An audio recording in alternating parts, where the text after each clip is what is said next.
Today on the 303 Countdown, shake-up in the NFL, and the league year hasn't even started yet. Find out who's finding a new home and where we think they're heading. And the World Cup might get difficult as global conflict escalates. Where does Iran fit into all of this? Find out right now.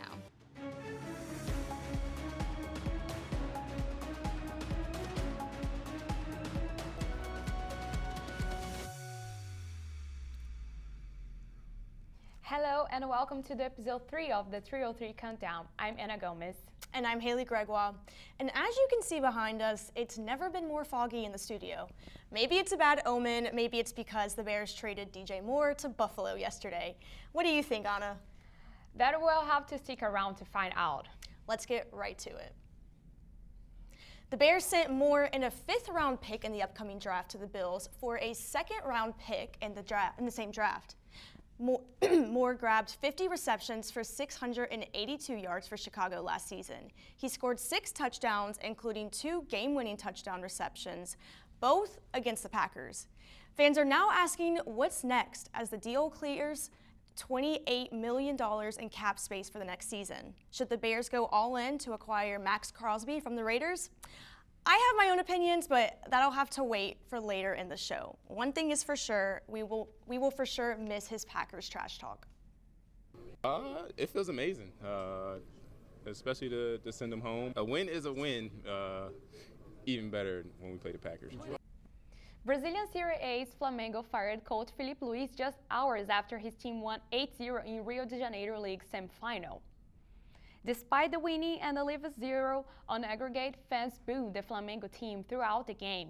Many had urged from the coach's fire since the beginning of the year. Only 2 months ago, Felipe extended his contract with the team to the end of 2027 after winning the league title, the Copa Libertadores, the Campeonato Carioca, and the Brazil Supercopa in 2025.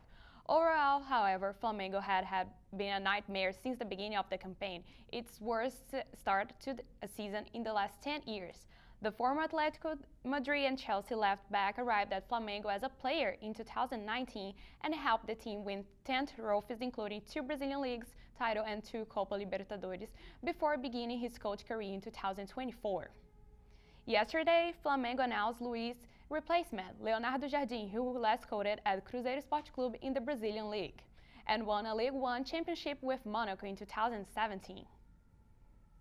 And huge news yesterday, he's back. Just 10 months after tearing his Achilles, Jason Tatum is set to make his return to the court much earlier than expected. Our resident Boston sports pro, Colin O'Callahan, has the rest. Colin, I know you're excited about this one. Oh, hell yeah. You know, Hayley, ever since the season started, one of the biggest questions was, will Jason Tatum come back? Well, the morning he tore his Achilles in Game 4 of the 2nd round against the New York Knicks last year, he underwent surgery and immediately began the rehab process. Slowly but surely, he stayed the course and suffered very little setbacks.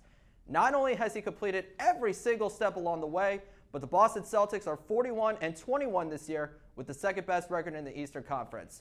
On Thursday afternoon, the team listed Tatum as questionable for their upcoming matchup tonight at TD Garden against the Dallas Mavericks, meaning he is fully clear to return. Whether it is back in the starting lineup or coming off the bench on a minutes restriction, the city of Boston will be most excited to see the anomaly back on the court. Back to you, ladies.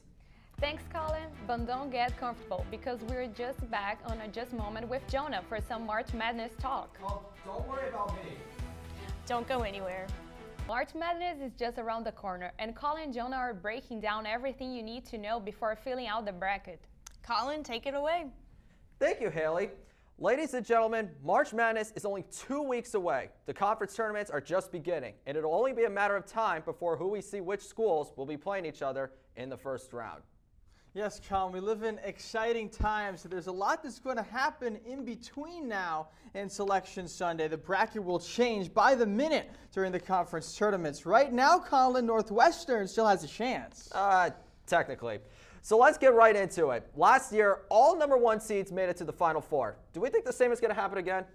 Colin, you've never seen me make a bracket, but I could tell you that in my bracket, that will not be happening. Last year was a little bit too chalky, so let's wash all that chalk off our hands and get ready for some chaos this year. I agree. But who do you think will be this year's Cinderella story? That's a great question, Colin. Of course, we don't know the recipients of the automatic bids from the one-bid conferences, but I'll go with the potential champions of the MEAC. I'll go with the Howard University Bison. Well, I'm sure Howard alum Brock Morgan is really going to love that.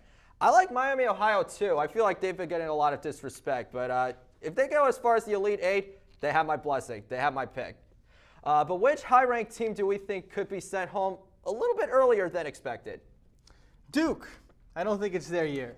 Yeah, I've never really been a Duke fan, so I'm not going to disagree with that. But who is your early pick to win it all? Another great question, Colin.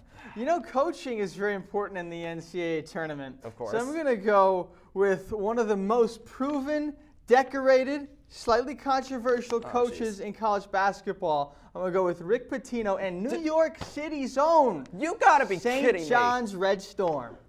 Oh, you got to be kidding me. Dan Hurley's the best coach in college basketball, first of all. If anybody has a strong chance, it's UConn. Because, yes, they had a setback last year, but with Solo Ball leading the way, now that the team is refocused and recentered, I'm going with the Huskies. But, yeah.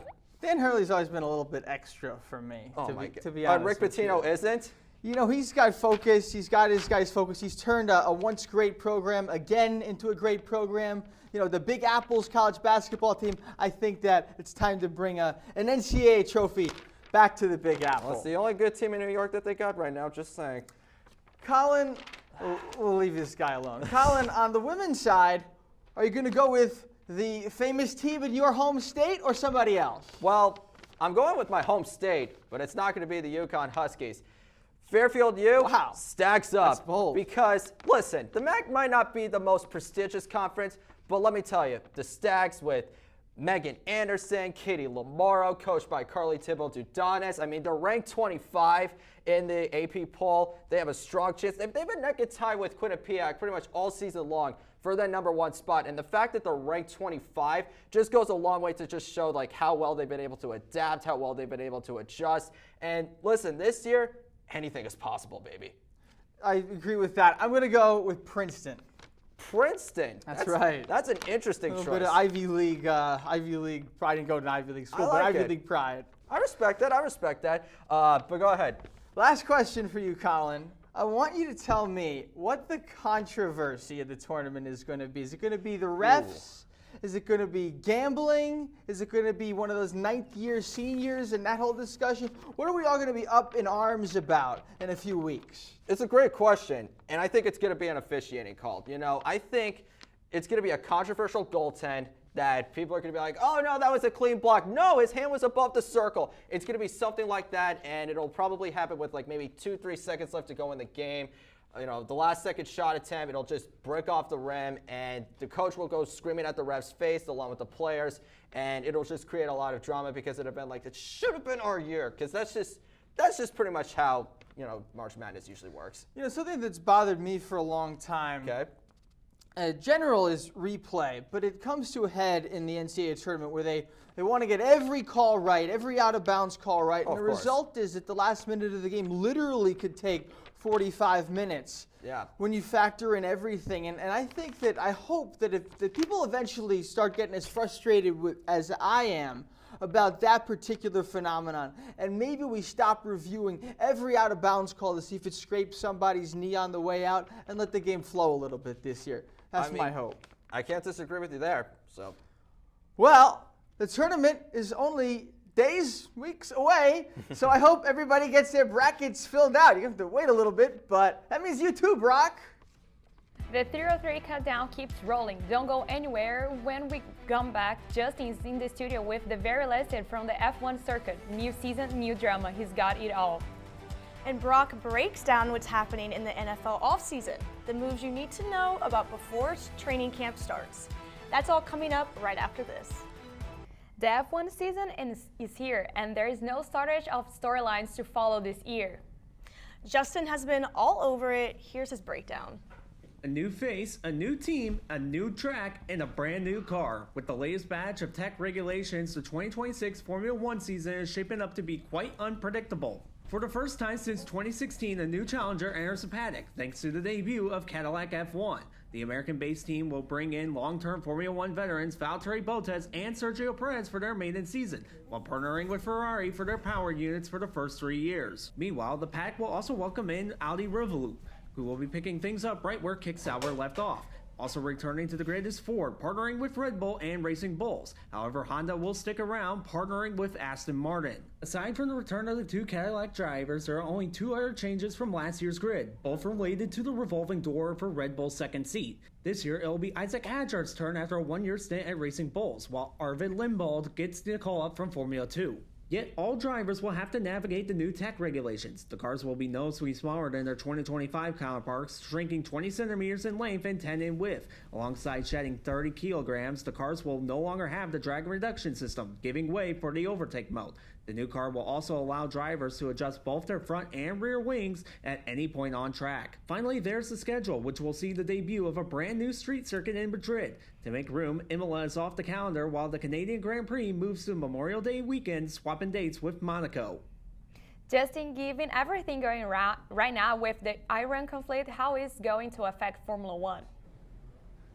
Well, unfortunately, Anna, this has already had an effect on Formula One, and a lot of teams had trouble getting down to Melbourne because of the conflict. Now, the good news is all the teams made it to Australia safely. However, Formula One is scheduled to race in Bahrain on April 12th and Jeddah in Saudi Arabia a week later. Given the nature of the conflict, those races are very much in jeopardy. Now, there's been speculation that those races could be postponed or moved elsewhere, but there hasn't been any official word on that yet from the FIA.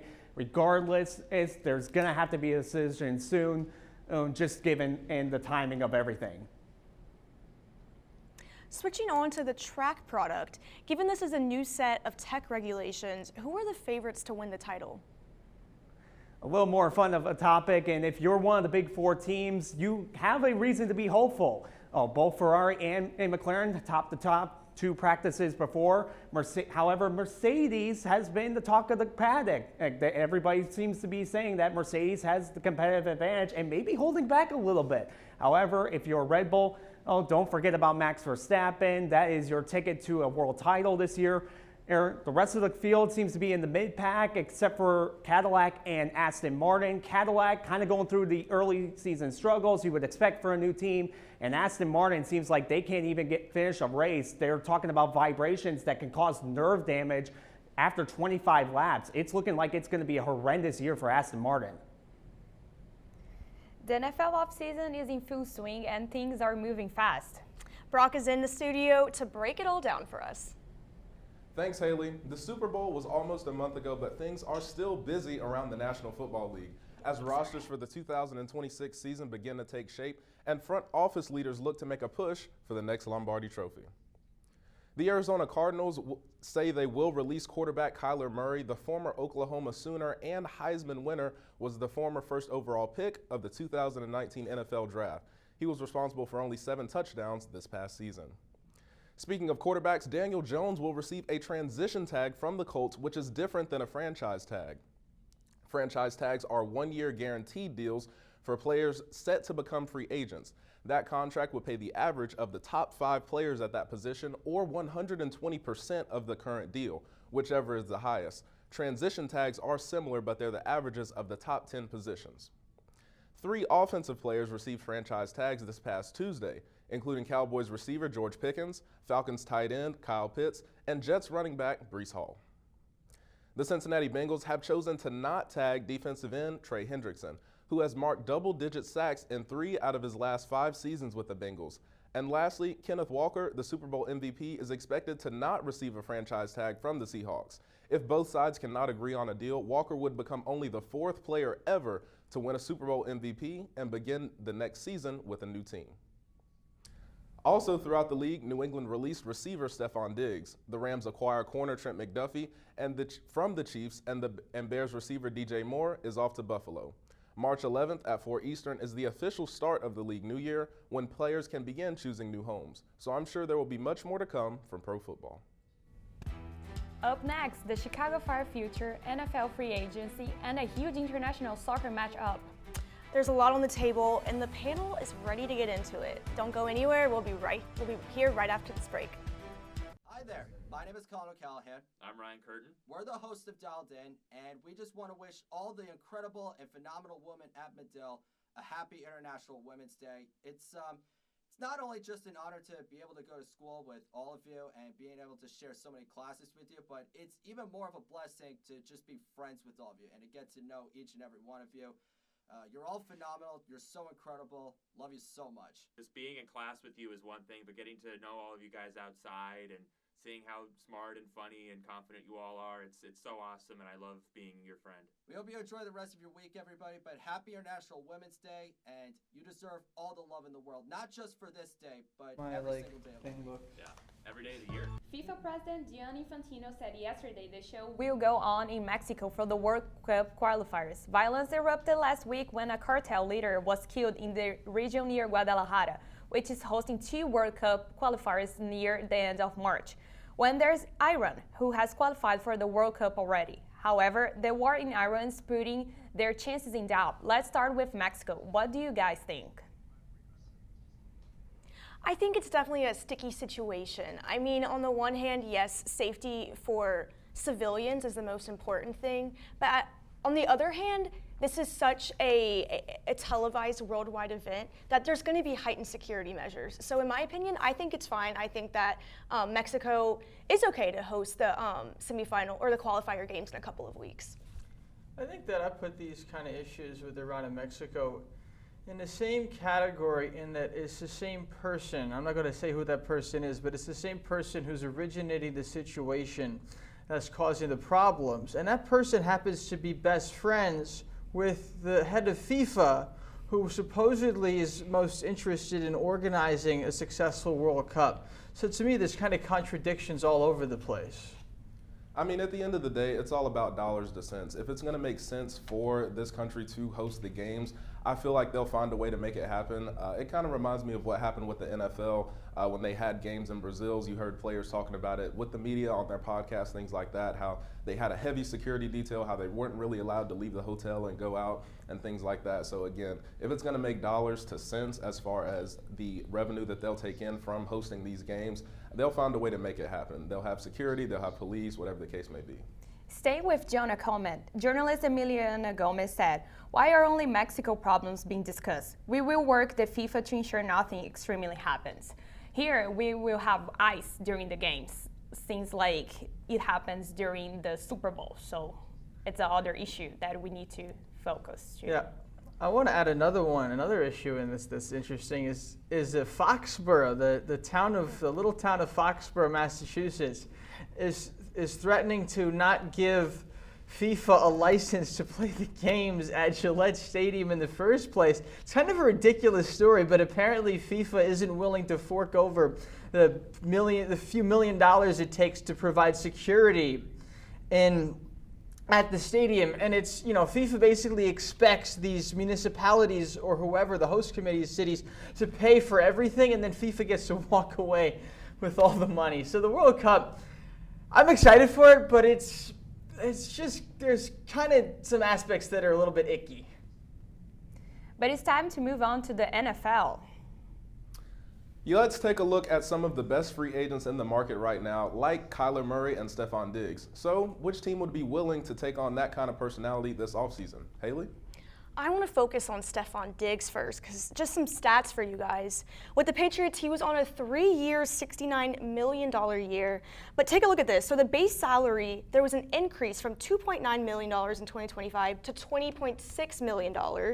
And then there was a increase from $10.5 million to $26.5 million.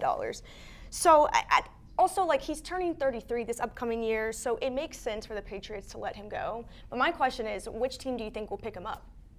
I think it's going to be the Jacksonville Jaguars. I honestly think that would be a very good fit for him. You need somebody opposite of Travis Hunter, which obviously he is the Heisman winner. He is an extraordinary once-in-a-generation talent, but he's not a true receiver. They still want to incorporate him on the defensive side of the ball. And again, very similar to the Seattle Seahawks. When you have Cooper Kupp and you have a Jackson Smith and a Jigba, that's going to give the defensive coordinator headaches. That's going to spread the personnel very thin.